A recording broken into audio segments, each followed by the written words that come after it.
Bismillah ar-Rahman ar-Rahim. Assalamu alaikum, my third secondary students.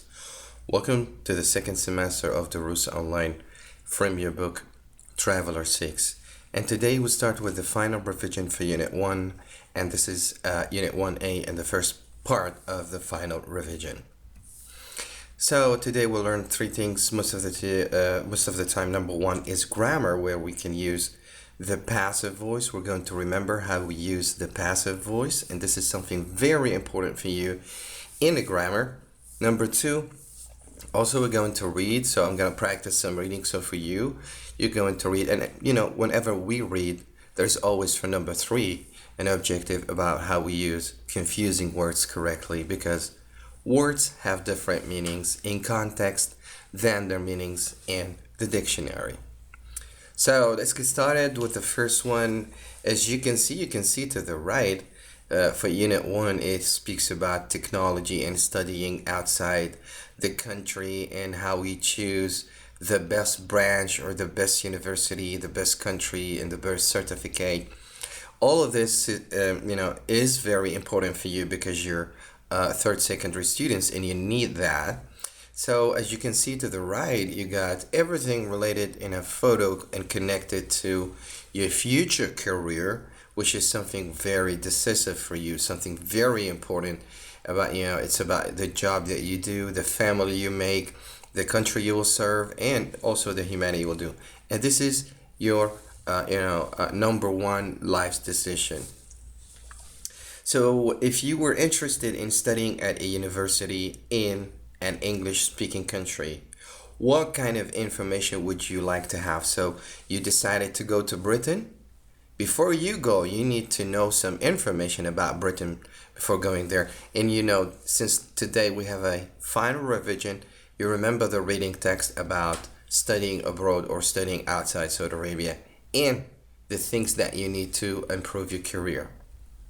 So if we read, that was about, Indiana University and how they offer the IEP, which is the Intensive English Program. So let's remember and ask some questions, some reading comprehension questions about, Indiana University and that IEP program. So, in reading most of the time, once you have a reading text, you will always asked to answer with true or false. So answer true or false according to the information in the reading in the book. 1. To be admitted to the IEP, the Intensive English Program, students must have completed their secondary education. Is that true or false for number 1? It's true. Of course, to go to university, you should have, finished your secondary education or high school education. 2. In level 7, students have more hours per week than in level 6. You remember? 7, students have more hours per week than level 6. No, it's not because you're level 7 you have more hours than level 6. So this is false. Now let's go to grammar at the beginning and remember something very important for you, which is the passive voice. To do the passive voice correctly, you need to remember that you got 6 to 8 major tenses. If you don't know the tenses, this is a big problem for you. So this is number 1. Number 2, you need to know how to change the verbs. You need to know the irregular and the regular verbs and the verbs that don't change. And to remember that we always use the past participle in any passive voice. So if you have an active sentence, how you change it into the passive, the rule is to add, to take the object of the active sentence and make it the subject of the passive sentence. That is 1, and this is for all. 2, you take be, which is am, is, are, and past participle. So if it's present, you put am, is, are plus past participle, or what students call verb 3. If it's past, you change it into was or were and verb and the past participle or verb 3.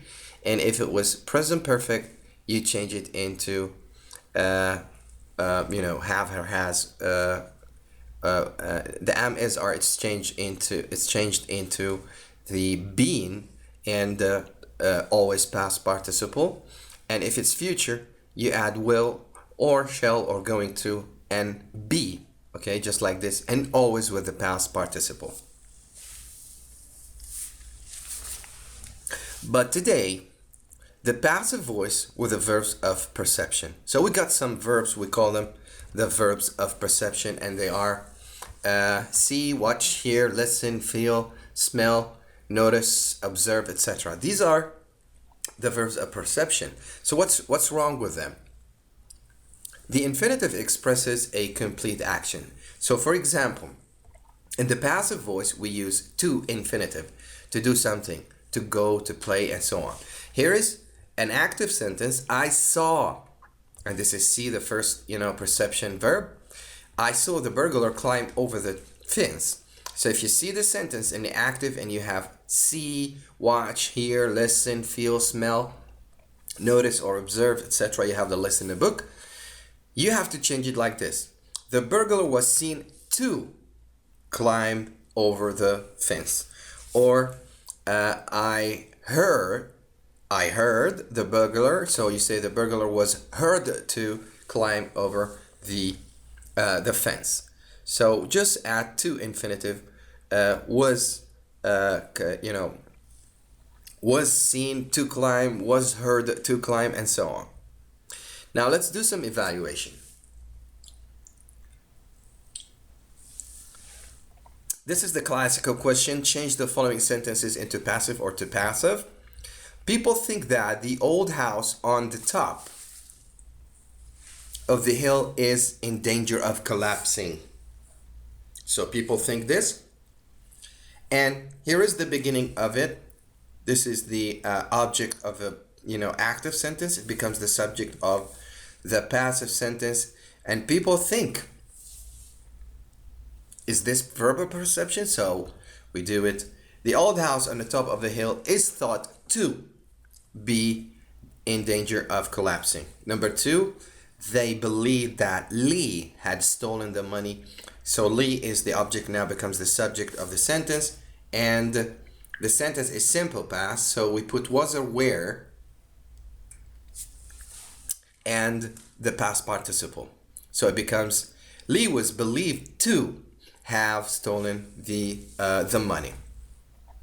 Now also the passive voice and the with the reporting verbs that reporting verbs are say, said, believe, believed, and so on. So these are reporting verbs. So what do we do if we have a reporting verb and we want to change the sentence into passive?